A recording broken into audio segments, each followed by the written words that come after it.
Hey everybody, it's your boy Rev, and today we're going to talk about producer block. Let's go.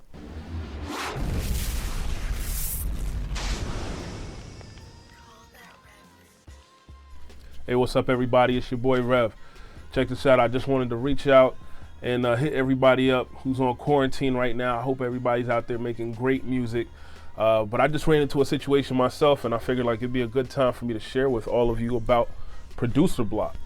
I mean, I don't know if you ever experience it, and if you don't, chances are you don't even need to watch this video. I mean, you can just go to another one of my videos right now.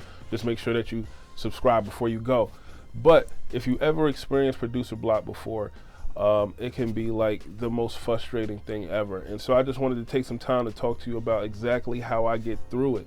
In addition, I have a video at the end that I'm going to share with you from Zaytoven. He hosted a networking event back on SuperBowl Sunday that weekend.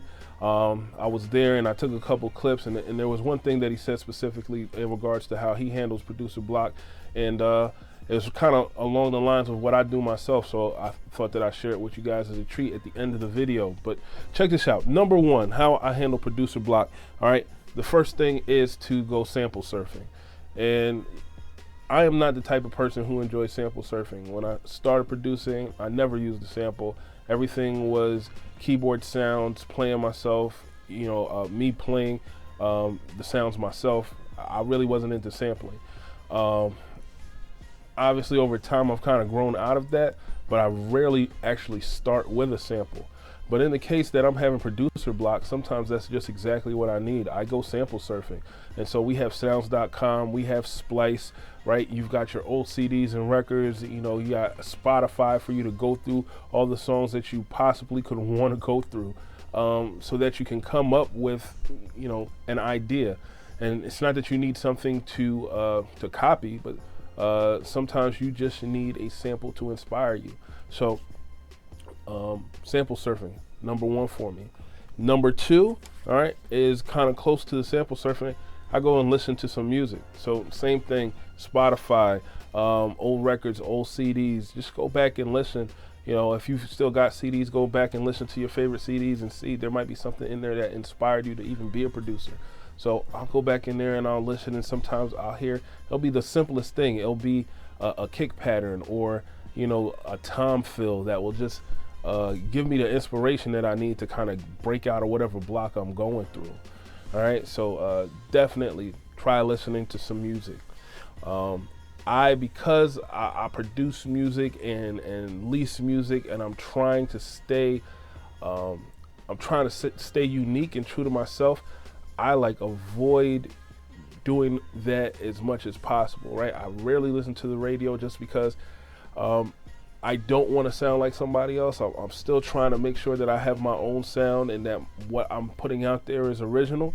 But sometimes you need that. Sometimes you need to just do a check, hear what's going on, see if there's a new movement in the music right now that you just need to be aware of, and be willing to always be a fan and student of music, and know that you can always learn something, and something can always inspire you to create something great. Number three, producer block.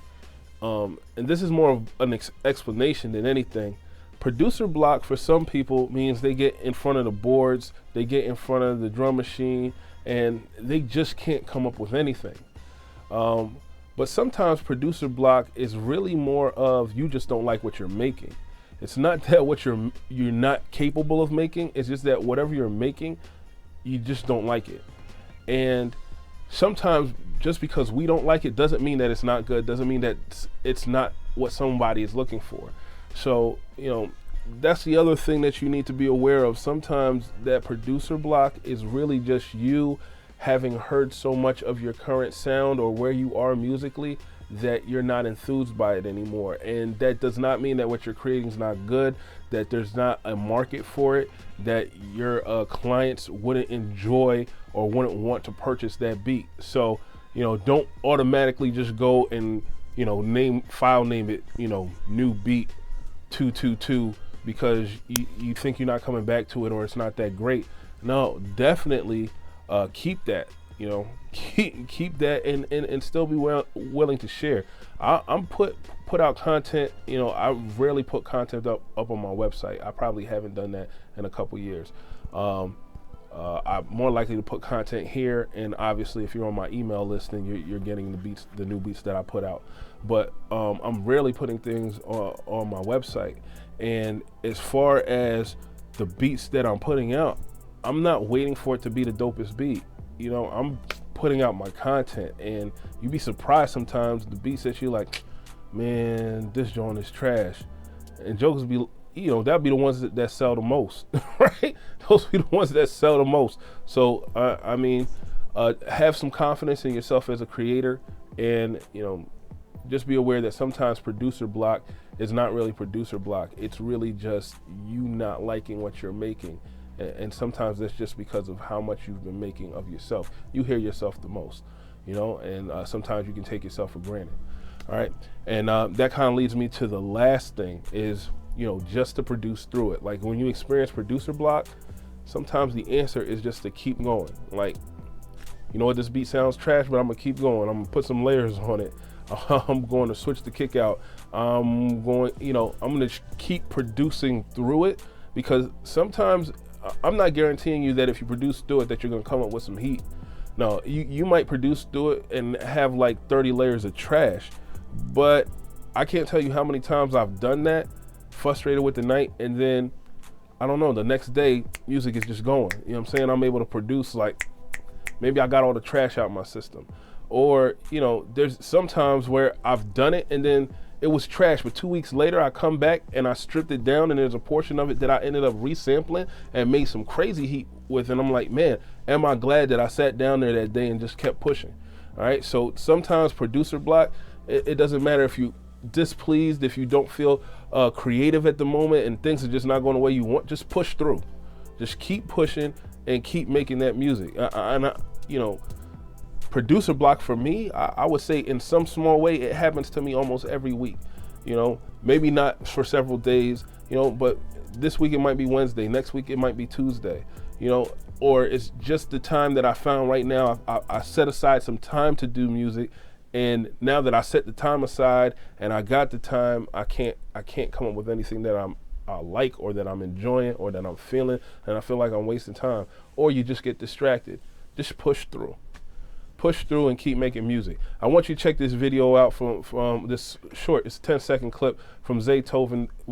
He was asked at the event, you know, does he ever experience producer block? And here is what he had to say. You ever go through like producer block? I do, but I choose to create anyway when I can't think of nothing. Because for some reason, that's one the beats that everybody wants.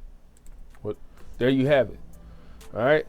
I mean, right along the lines of what we're saying, or what was said here today, it's just the fact that, you know what, sometimes those are the beats that everybody wants, right? So I don't know if you're experiencing producer block now, right, while you're on quarantine. Maybe you've had more opportunity to make music than ever, or maybe it's even more difficult because everybody's at home. Whatever the case is, I encourage you guys, keep creating music, all right? Crescendo, all right? Call that Reverend.